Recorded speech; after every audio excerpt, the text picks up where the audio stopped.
आज cell class का काटने को क्या करवा जाए इतना इस्तेमाल तो समझ में नहीं आया है, ठीक है। आज हम लोग सेल डिवीजन का 5वां क्लास करेंगे, है ना सादिक भाई? हाँ तो भाई ट्रोपोस फिर बोल दिया हमको। आज सेल डिवीजन का 5वां क्लास करेंगे हम लोग। पिछले क्लास में माइटोसिस का प्रोफेज मेटाफेज एनाफेज और टेलोफेज। माइटोसिस कूलिंग की तकसीम क्या थी? माइटोसिस में कोई मदर सेल का एक बार डिवीजन होता है और उससे कितने सेल बनते हैं? 2 डॉटर सेल बनते हैं और उन दोनों डॉटर सेल के न्यूक्लियस में क्रोमोसोम की तादाद मदर सेल की न्यूक्लियस जितने क्रोमोसोम होते हैं उसके बराबर होती है, इसलिए इसको इक्वेशनल सेल डिवीजन भी कहते हैं। इसलिए इसको इक्वेशनल सेल डिवीजन भी कहते हैं। और चूंकि जिस्मानी दूरियों में होता है, सोमैटिक सेल में होता है, तो इसलिए इसको हम लोग सोमैटिक सेल डिवीजन भी कहते हैं। फिर हम लोग आगे बढ़े थे तो क्या किया था हम लोगों ने? हम लोग फिर बताया था कि जब माइटोसिस डिवाइड होगा तब कोई भी सेल डिवाइड होता है, पहले न्यूक्लियस और बाद में साइटोप्लाज्म। जब माइटोसिस का हम जब न्यूक्लियस डिवाइड कर रहे थे तो उसको हम लोग क्या बोलते थे? कार्डियोकाइनेसिस, ठीक। तो उस कार्डियोकाइनेसिस के कई छोटे छोटे स्टेजेस थे। प्रोफेज 1 ऐसा, प्रोफेज मेटाफेज, असल में प्रोफेज 1 का आपको इसके बाद आने वाला है, इसलिए मैं जुबान में बैठा हूँ। प्रोफेज, मेटाफेज, एनाफेज और टेलोफेज, हर स्टेज की अपनी अलग अलग खूसियत थी। उसी खूसियत के बिना पर जो हम लिखाया है बस उसी पे आपका एग्जाम में सवाल होगा। बाकी कितना अच्छा याद कर सकते हैं 12 बढ़ते वो आपके ऊपर डिपेंड करता है। अभी नहीं पछताओगे, बाद में पछताओगे या पछताओगे एग्जाम के बाद। तो हम लोग पिछले क्लास तक क्या किया था कि खुलिये का न्यूक्लियस को डिवाइड कर दिया, मतलब कार्डियोकाइनेसिस खत्म कर दिया था। और उस स्टेज के खत्म होने तक क्या हुआ था कि एक खुलिये के अंदर 2 न्यूक्लियस बन चुके थे, लेकिन दोनों न्यूक्लियस एक ही खुलिये के साइटोप्लाज्म में था, मतलब जो मुकम्मल खुलिया नहीं बना था। एक ही साइटोप्लाज्म में 2 क्रोमोसोम आ चुके थे, यहाँ तक पड़ा था। तो दोबारा पूरा पार्ट रिपीट नहीं कर रहे हैं, टाइम फिर आगे भी चला जाएगा। आज हम लोग डिवाइड कर रहे हैं क्या? साइटोप्लाज्म। हम लोग का कार्डियोकाइनेसिस खत्म हो गया। आज हम लोग करेंगे साइटोकाइनेसिस, यानी कि साइटोप्लाज्म का डिवीजन। और आपको शायद याद हो कि साइटोकाइनेसिस में कौन सा हार्मोन हेल्प करता है? साइटोकाइनिन। बताया ना हार्मोन में एक काइनिन या नाम साइटोकाइनिन के ये हार्मोन साइटोप्लाज्म के डिवीजन में मदद कर, वहाँ लिखाया था ये बात, ठीक। चलिए आज हम लोग करेंगे साइटोकाइनेसिस।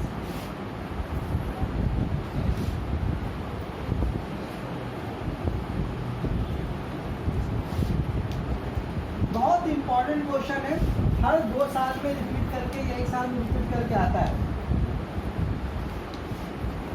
तो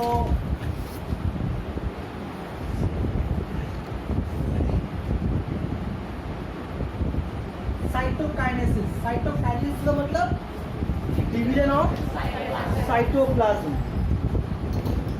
अब ये डिवीजन ऑफ साइटोप्लाज्म है, ये 2 तरह के सेल यानी कि प्लांट सेल और एनिमल सेल में अलग अलग तरह से होता है।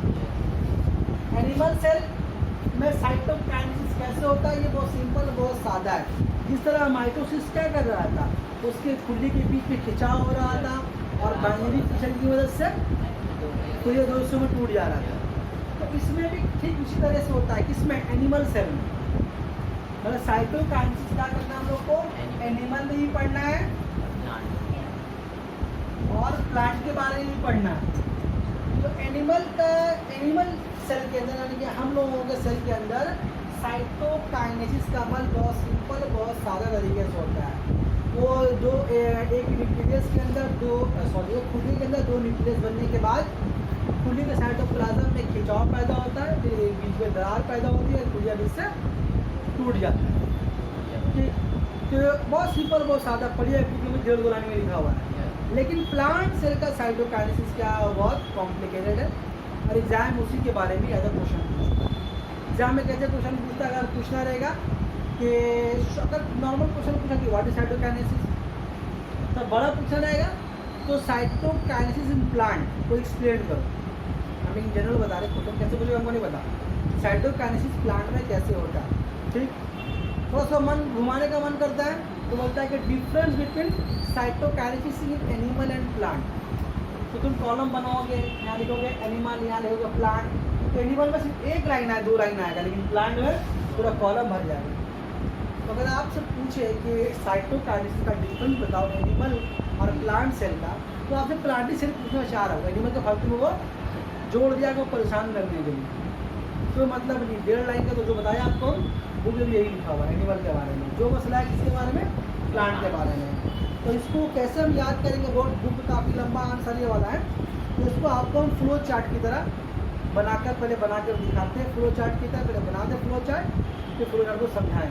आप चाहे तो फ्लो चार्ट भी लिखेंगे, लंबा फ्लो चार्ट है, आप नोट भी कर सकते हैं साथ में, तो मसला नहीं है। ठीक है, चलिए तो हम किससे पढ़ेंगे साइटोकाइनेसिस, असल में प्लांट में।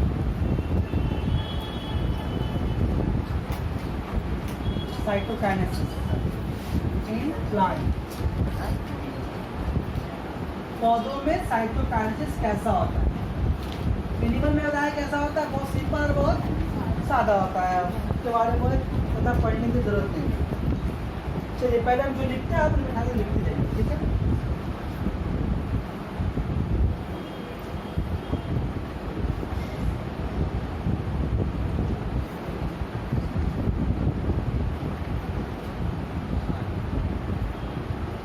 पाउस कर देंगे जब है ना, थोड़ा पाउस कर दीजिए, पाउस कीजिएगा। तो आप देख रहे हैं, फ्लो चार्ट को अच्छे से नोट कर लीजिए। मेरे साथ तो नोट कर चुके हैं आप लोग, है ना। तो कौन सा बजा, ठीक आइए बजा। तो साइटोकाइनेसिस सभी पढ़ रहे हैं, वो खुलिए के टाइम सोच से खुलिए के साइटोप्लाज्म का डिवीजन। तो खुलिए के साइटोप्लाज्म के डिवीजन में, तो साइटोप्लाज्म का जो डिवीजन है वो एनिमल सेल में बहुत आसान तरीके से हो जाता है, बहुत सिंपल तरीके से। जैसे 2 लाइन पढ़ के लिखा हम सुना देते हैं, हम बात बोले आपको लगा सब देखा तो नहीं, जोड़ नहीं। तो क्या लिखा वो सुन लीजिए। हैवानाती खुलिए में, खुलिए के बीचों बीच, खुलिए के बिल्कुल बीचों बीच, खुलिए की झिल्ली में एक सिकुड़ाव पैदा होता है, जो आहिस्ता आहिस्ता एक दरार की शक्ल इख्तियार कर लेता है, और दरार गहरी होने लगती है, और फिर खुलिया दो हिस्सों में अरे खिंचाव पैदा हो रहा है। खिंचाव पैदा होगा तो खुलिए की झिल्ली में क्या होगा, दरार पड़ेगी, ज़्यादा खींचेगा दरार में टूट जाएगी। सिंपल बात है, अभी मोबिल के ऊपर हम टानेंगे तेल बटाने का टूट जाएगा, खिंचाव पड़ते पड़े कमर के रहेगा, दर्द तेलों के पास ऐसा नहीं हो सकता, वो ऐसा नहीं करेगा भाई।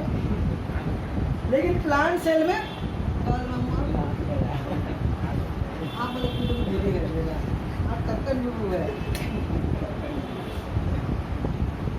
ठीक है, तो अब बनी डकना तो, लेकिन साइटोकाइनेसिस प्लांट का बहुत तेजी का पहला क्या है कि प्लांट के साइटोकाइनेसिस में हम लोगों के खुलिए के सेल ऑर्गेनल में एक बहुत इंपॉर्टेंट सेल ऑर्गेनल है सेंट्रोजोम की तरह, वो है गोल्गी बॉडी। बराबर एक सेल ऑर्गेनल है। तो यहाँ से एक सवाल ये समझ में आया कि वो कौन सा सेल ऑर्गेनल है जो खुलिए के साइटोप्लाज्म में, साइटोप्लाज्म के डिवीजन में हेल्प करता है। एक जवाब यहाँ से शॉर्ट क्या बना, गोल्गी बॉडी। ठीक, तो गोल्गी बॉडी से क्या होता है, गोल्गी बॉडीज क्या करता है, खुले के बीचों बीच आकर क्या करता है, अपने अंदर से एक वेसिकल्स निकालता है। वेसिकल्स क्या है, एक बारीक बुलबुले नुमा पानी की तरह एक चीज़ है।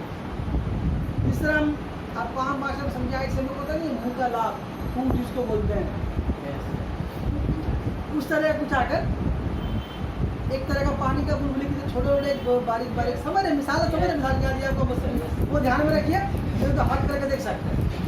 तो वैसा एक चीज़ जिसको वेसिकल्स बोलते हैं, वो कहाँ से निकलता है, पानी की छोटा छोटा बुलबुला होता है जो गोल्गी बॉडी से निकलता है, और वो इंक्यूबेटर मतलब खुलिए के बीचों बीच पर आकर जमा होना आहिस्ता आहिस्ता। ठीक, तो पहले क्या बोला, गोल्गी बॉडीज एक खुलिए का सेल ऑर्गेनेल है जो साइटोप्लाज्म में पाया जाता है, वो इस काम में हेल्प कर रहा है। किस काम में हेल्प कर रहा है? खाना चलाने में। वो साइटोप्लाज्म के डिवीजन में प्लांट का हेल्प करता है। तो वो गोल्गी बॉडीज एक तरह का वेसिकल्स बाहर करता है, ठीक है। वेसिकल्स क्या है लिखते हैं यहाँ पर, वो कहाँ पर आकर जमा होना शुरू हो जाता है? खुलिए के बिल्कुल बीचों बीच। फिर जैसे वह गुजरता है ये वेसिकल आहिस्ता आहिस्ता और इंक्रीज करता है, ठीक। इंक्रीज करने के बाद क्या होगा, वो सेल प्लेट की शक्ल इख्तियार कर लेगा। सेल प्लेट मतलब कि वो आहिस्ता जमा होते होते एक लंबा से एक तरह की कुछ एक दरार तो नहीं बोल सकते हम, कुछ उभार आ गया उसके ऊपर। नई बात समझ में आ रही है? बचपन में कभी घर बना है मिट्टी का बाउंड्री है, मतलब समझिए ऐसे ऐसे जो साइटोप्लाज्म है बीच में एक तरह का उभार आ गया, समझ रहे हैं? तो किसके बिना पर हुआ, वो जो गोल्गी बॉडी जो वेसिकल्स निकाला उसके वो क्या क्या वो जमा होते होते सेल प्लेट का शक्ल इख्तियार कर लिया। फिर ऑन सेल प्लेट क्या होता है, एक पेक्टिक सब्सटेंस है जो खुलिए के साइटोप्लाज्म में पाया जाता है। वो पेक्टिक सब्सटेंस पेक्टिक चीज़ है गोन टाइप। तो पेक्टिक सब्सटेंस क्या होता है, वो सेल प्लेट के दोनों तरफ आकर जमा होना, डिपोजिट के माने जमा होना, तो ऑन सेल प्लेट, इस सेल प्लेट के ऊपर डिपोजिट कौन होता है? Pectic substance. हाँ डिपोजिशन बोला, डिपोजिट उसको नाउन उसका वर्ब बोला। तो ऑन सेल प्लेट में क्या होता है, वो डिपोजिट होना शुरू हो जाता है, कौन? Pectic substance. तो उसके उसके जो उसकी जहाँ पर वो जमा हो रहा था वो और थोड़ा ऊंचा हो जाता है, तो उसके उस हालत को बोलते हैं हम लोग मिडिल लामेला। अब एग्जाम में क्वेश्चन पूछ लेगा मिडिल लामेला ताल्लुक किससे है, अब नहीं पढ़ा रहेगा तो कैसे मालूम? मिडिल लामेला है क्या, मालूम ही नहीं कि सेल का चीज़ है। तो मिडिल लामेला याद रहेगा क्या, प्लांट के साइटोप्लाज्म के डिवीजन में तो सेल प्लेट के ऊपर दोनों तरफ से जो पेक्टिक सब्सटेंस जमा होना शुरू कर देते हैं, उस हालत को बोलते हैं कॉल्ड मिडिल लैमेला, ठीक। फिर उसके ऊपर क्या आगे जमा होना शुरू होता है? सेलुलोज। सेलुलोज क्या है? एक तरह का कार्बोहाइड्रेट, एक तरह का जो सिर्फ प्लांट में ही पाया जाता है। वो सेलुलोज आकर उसके ऊपर जमा होना दोनों तरफ से फिर ये भी शुरू होता है, और फिर ऐसे करते करते क्या होता है, एक सेल वॉल, एक खुले की दीवार बन जाती है, और हल्का सा खिंचाव पैदा होता है, तो ये भी से टूट जाता है। ये है प्लांट का साइटोकाइनेसिस, प्लांट में साइटोप्लाज्म में। बहुत इंपॉर्टेंट क्वेश्चन है भाई, बाकी आप पता नहीं था कितना है, मैं समझ रहा हूँ, आप समझिए, ठीक। अच्छा, तो अब यहाँ पर एक माइटोसिस का आपसे एग्जाम में सिग्निफिकेंस पूछता है, इंपॉर्टेंस पूछता है, उसके अहमियत पूछता है, तो हम उसको अगर रीडिंग करके समझा देते हैं, जो लोग पढ़ते हुए लोग आ रहे हैं वो सारा चीज़ उसकी प्रॉपर्टी में खसूसियत में है। पहला सुनिए क्या लिखा हुआ है। अच्छा, खुले की तकसीम से होता क्या है, क्योंकि जिस्मानी खुलिया है, सोमैटिक सेल में होने वाला है, तो इस खुले की तकसीम से हमारे अंदर क्या तब्दीली देखने को मिलेगी, बताओ? ग्रोथ होगा, बॉडी का साइज बढ़ेगा, सरफेस एरिया बढ़ेगा ना जी। वही बात यहाँ पर बोल रहे हैं पहला पॉइंट में कि माइटोसिस की वजह से जानदारों के जिस्म में खुलियों की तादाद में इजाफा होता है। कोई नई बात तो नहीं बताया जा रहा है, यहाँ पर इजाफा होता है, और नतीजे में जिस्म लंबा होगा, उसका हजम बढ़ेगा। नई बात समझिए, यही तो मतलब सेल डिवीजन का, ठीक।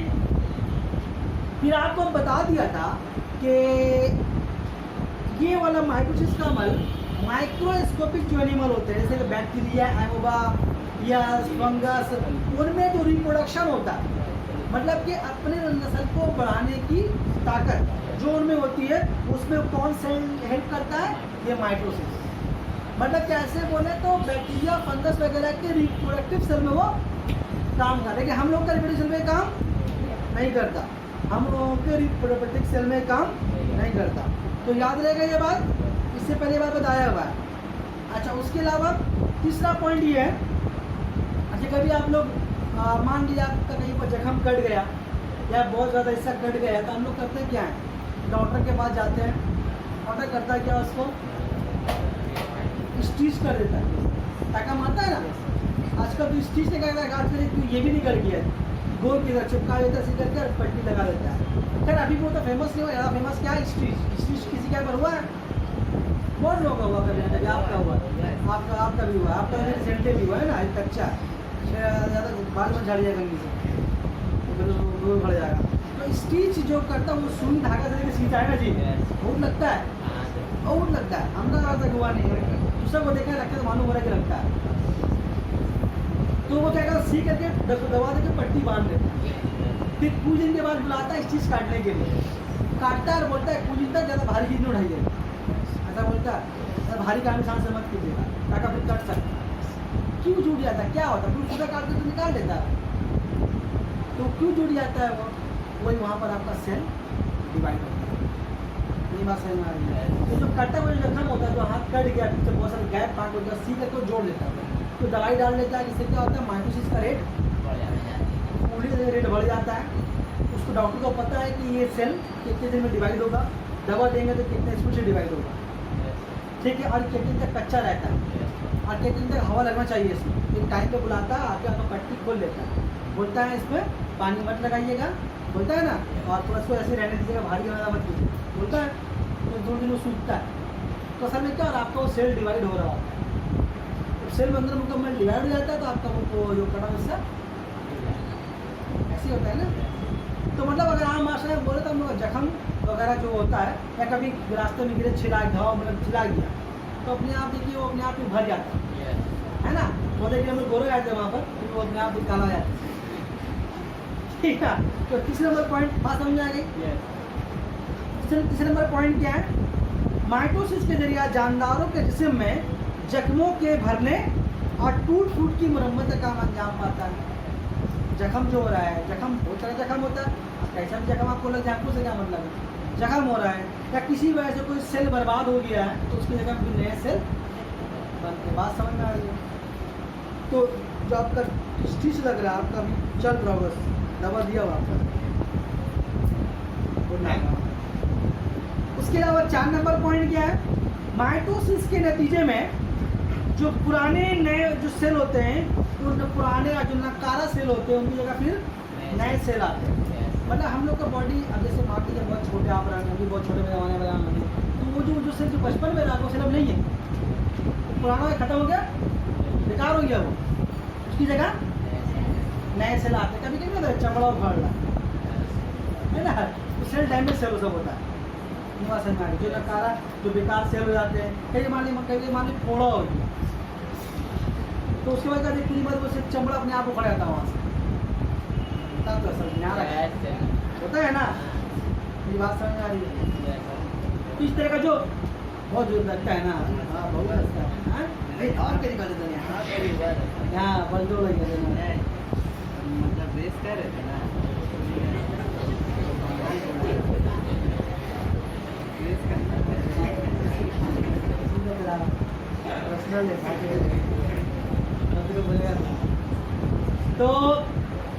तो क्या जो बेकार खुली या बेकार सेल होते हैं उनकी जगह फिर क्या कैसे सेल पैदा होते हैं, नए सेल पैदा होते हैं, ठीक। अच्छा, आखिरी जो पॉइंट है कि माइटोसिस के जरिए एक जानदार के जिस्म के तमाम खुलियों में क्रोमोसोम की तादाद हमेशा एक ही रहती है। यही तो हुआ माइटोसिस में, क्या हो रहा था, जो खुलिये के नुक्ते में क्रोमोसोम था, जो अम्मा में था, बच्चा क्रोमोसोम, बच्चा सेल में, मदर सेल में जो था वही, जो इसमें वही डॉटर सेल है, वही क्रोमोसोम है। तो वही बोल रहा है कि जो खुलिये के न्यूक्लियस में जो क्रोमोसोम है उनकी तादाद हमेशा एक ही रहती है, ठीक। कभी ऐसा नहीं हो सकता कि वो ज़्यादा या कम हो जाएगा, ठीक। इसी के साथ हम लोगों का माइटोसिस खत्म हो, माइटोसिस रिलेशन खत्म।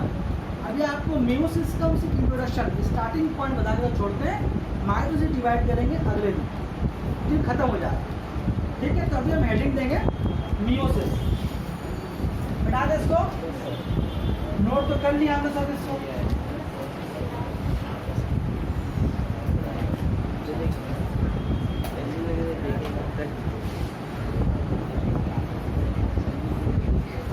अच्छा, पहले आइए, पहले इसका पहले ये लिख रहे, नाम लिखे, हेडिंग दे पहले।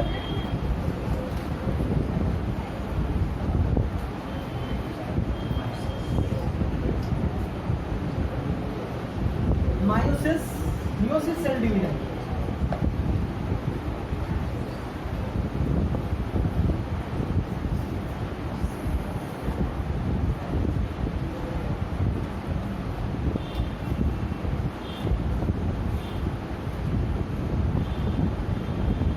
Meiotic cell division.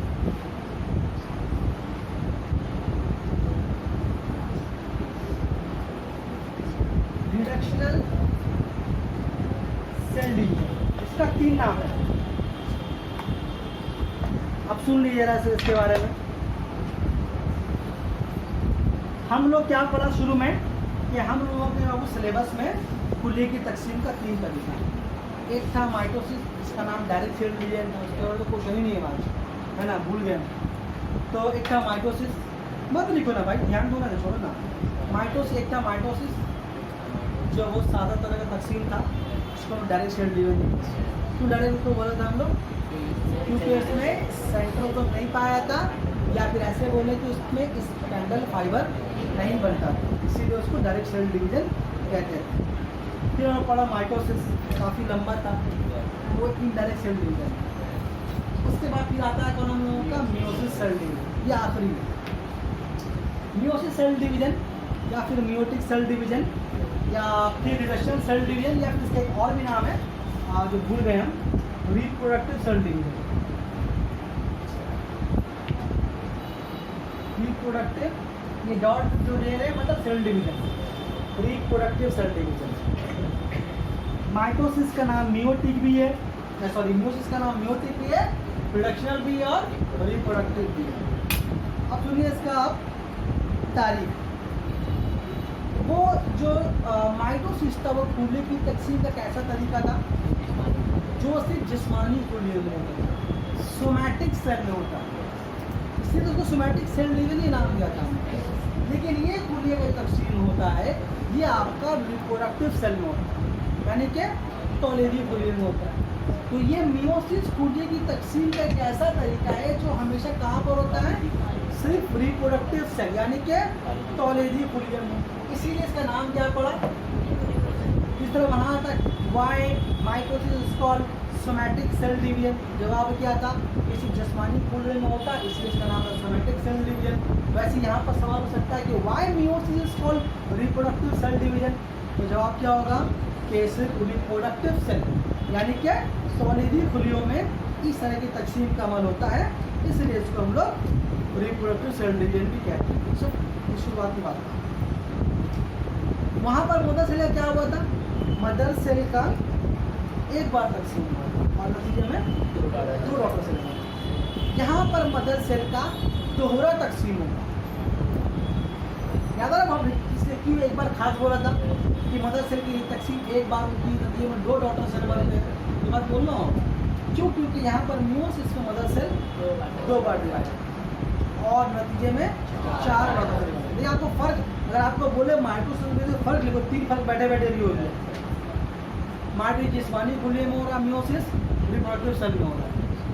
Mother mitosis से मदर सेल एक बार डिवाइड हो रहा है, मियोसिस में 2 बार। माइटोसिस में क्या 2 डॉटर सेल बन रहा है, तो मियोसिस में 4। बैठे बैठे 3 फर्क हो गया। अब एग्जाम में डिफरेंस आएगा तो उसको अलग से याद करोगे, बेवकूफ़ लोग अलग से याद करोगे। तो हाँ, क्या बोल रहे थे, तो तकसीम होने के बाद कितना सेल बनता है, मदर सेल 2 बार डिवाइड होकर 2 बार डिवाइड होकर 4 डॉटर सेल बना है। और डॉटर सेल के न्यूक्लियस में जो क्रोमोसोम होगा, उस न्यूक्लियस में क्रोमोसोम की तादाद मदर खुले के मुकाबले आधी घट जाए। जितना डॉटर सेल में क्रोमोसोम हो, मदर सेल में क्रोमोसोम होगा न्यूक्लियस में, जब उसका डिवीजन होगा, जब 4 सेल बनेंगे तो उन सब में जो न्यूक्लियस क्रोमोसोम होगा वो मदर सेल के मुकाबले आधा होगा। बात समझ में आ रही है? आधा हो रहा, घट रहा है, बढ़ जा रहा। घटना को इंग्लिश में बोलते हैं रिडक्शन बोलते हैं, रिड्यूस से बना रिडक्शन।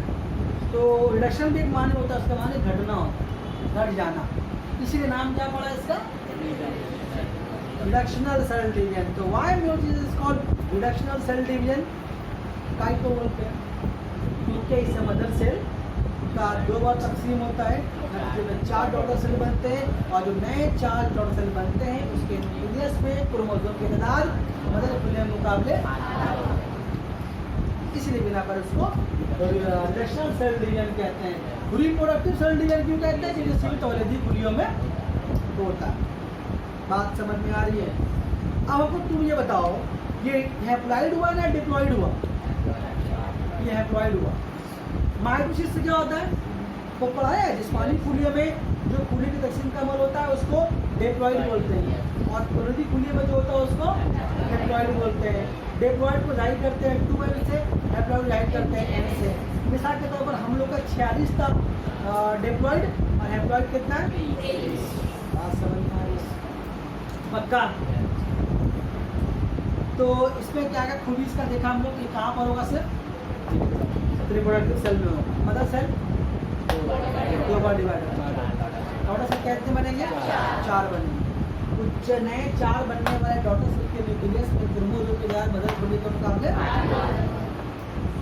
ठीक, एक सवाल आता है, ये तो हो गया इसका खूबी, कहाँ पर होता है? तो आमतौर पर रिप्रोडक्टिव सेल में तो होता है, आप उसको लिखिए है कैसे? आप लिखिएगा, यहाँ पे अगर बोल को पूछा जाए कहाँ होता है तो आप ये बोल सकते हैं कि रिप्रोडक्टिव सेल में ही होता है, सही बात है। तो उसको आप एक बार उसको और भी दे सकते हैं कि गैमेट्स बनने के दौरान होता है। गैमेट याद आ रहा है? गैमेट कैसे बनता है? मेल और फीमेल, ठीक तो कि आपस से मिलने से गैमेट बनता है। ये गैमेट बनने के दौरान अदना तबके के जानदार, मतलब हम जैसे जानदार की गाय, बकरी, कुत्ता, बिल्ली, इंसान, हम लोगों में कैसे बनता है? गैमेट बनने के दौरान हम लोगों में पैदा होता है। और जो अदना तबके के जानदार है, यानी कि जैसे बोले पौधे, जो है पौधों में कैसे होता है? पौधों में होता है जाइगोट की मदद से। अगर आप इसे याद रखिए, पौधों में जाइगोट की मदद से, और जानवरों में गैमेट बनने के दौरान, ठीक ना? वैसे अगर आपसे नॉर्मल को पूछे कहाँ होता है, आप बोल सकते हैं कहाँ पर होता है? रिप्रोडक्टिव सेल में। ठीक, तो आज के लिए हम लोग इतने काफ़ी रखते हैं। अगले दिन हम लोग पढ़ेंगे क्या? मियोसिस का। तो मियोसिस का जो डिवीजन हम बोलते क्या पढ़ने वाला था, तो डायरेक्ट शुरू करेंगे। यहाँ पर तुम्हारा मदर सेल का डिवीजन कैसा हो रहा है? 2 बार तकसीम, 4 डॉटर सेल बन रहे हैं। सोचो कितना कॉम्प्लिकेटेड होगा। जब एक बार डिवाइड हुआ 2 डॉटर सेल बने, तो अब 4 बनेंगे तो कैसा होगा? तो इसीलिए एग्जाम में वो पूरा पार्ट आपके सिलेबस में, आपके 10th क्लास में नहीं। आपके 10th क्लास में सिर्फ मियोसिस का जो पहला स्टेज है, प्रोफेज 1, सिर्फ वही मतलब वहाँ प्रोफेज 1 होता है, प्रोफेज 2 होता है, प्रोफेज 1 होता है, प्रोफेज 2 होता है, मेटाफेज 1 होता है, मेटाफेज 2 होता है, एनाफेज 1 होता है, एनाफेज 2 होता है, टेलोफेज 1, टेलोफेज 2, सब स्टेज 2 बार होता है। तो लेकिन आपको सारे स्टेज नहीं पढ़ना, सिर्फ आपको प्रोफेज 1, उस प्रोफेज 1 का 4 छोटा छोटा स्टेज है, वो क्यों नहीं पढ़ना है? बाकी इसमें सिलेबस में नहीं है। सिलेबस इसलिए नहीं है कि जो प्रोफेज 1 ही जो है वो माइटोसिस से अलग है, बाकी जो बचा हुआ स्टेज है वो बिल्कुल माइटोसिस की तरह ही होता है, इसीलिए उसको दोबारा पढ़ाया नहीं जाता। क्वेश्चन भी वहाँ से मेरी बात समझ रहे हो? मियोसिस में मदर सेल 2 बार तकसीम होता है, 4 डॉटर सेल बनते हैं, ठीक है? तो इसमें आपका पूरा आपका सिलेबस में नहीं, क्या है? Prophase 1, metaphase 1, anaphase 1, telophase 1, prophase 2, metaphase 2, anaphase 2, telophase, सब नहीं पढ़ना है। क्या पढ़ना है? प्रोफेज 1 पढ़ना। हम लोग को प्रोफेज 1 का 4 छोटा छोटा स्टेज है। वो कौन कौन है? 5, sorry, leptotene, zygotene, pachytene, diplotene, diakinesis, ये 5 छोटे छोटे स्टेज है। बस यही पढ़ेंगे, पढ़ के इंशाल्लाह सेल डिवीजन को लगा देंगे काम, ठीक है? आज क्लास बंद करते हैं हम लोग आज का, और फिर अगले दिन देखते हैं शुरू करते हैं, ठीक है? कोई ट्यूशन के बच्चे को आवाज़ दे रहे हैं? देखो तो कौन आवाज़, क्यों बच्चे को आवाज़ दे रहे हैं?